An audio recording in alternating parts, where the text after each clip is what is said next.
тур оюндар Ош шаарынын Борбордук стадионунда болгон. Ахматбек Сүйүнбаев стадионунда ойномакчы. Ошму Алдер Илбирс командасына каршы беттеш курат. Мен Улукбек Салий уулу жана кесиптешим Актилек Акылбек уулу алдагы 1,5 саат бою сиздердин кызгын атыңыздарда ЛТР билим каналында түз эфирде болмокчубуз. Керемет оюн болот, андыктан экранга жакын жайгашыңыздар. 3 упай ким тараптагыларын сиздер менен чогуу аныктайбыз.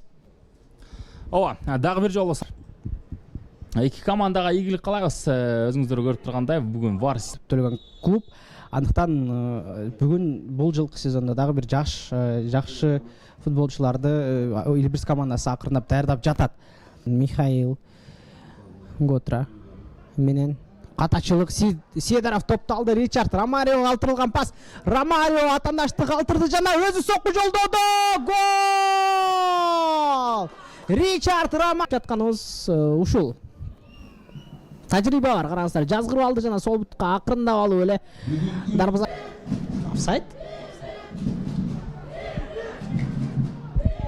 чындыгында бардыгыбызды таң калтырды. Солго Сафаров жолдоп берди. Насировдон чыгарып берүү жана баш менен сокку. Гол! Андрей Сидоров. Бербептир, эки оюнчунун тескерисинче мынтип эңкейип туруп соккуну жолдогон. Караңыздар, кайталоодан көрөлү.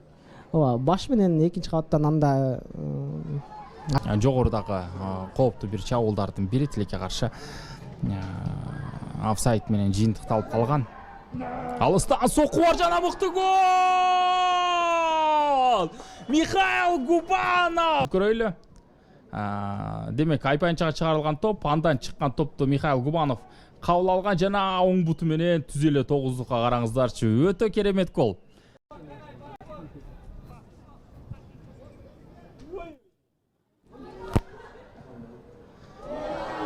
Андрей Сидоров дубль жасады, урматтуу көрөрмандар. Алдын көзөй чыгарылган топ жана коргоочулардын катачылыгынан ула мына мынтип эсеп сандары дагы болсо. Алимбек оюнга кирди.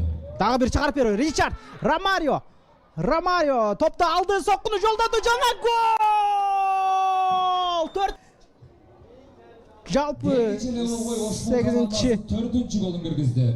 8-чи голду жаратып бомбардирлерден канатка пас. Жана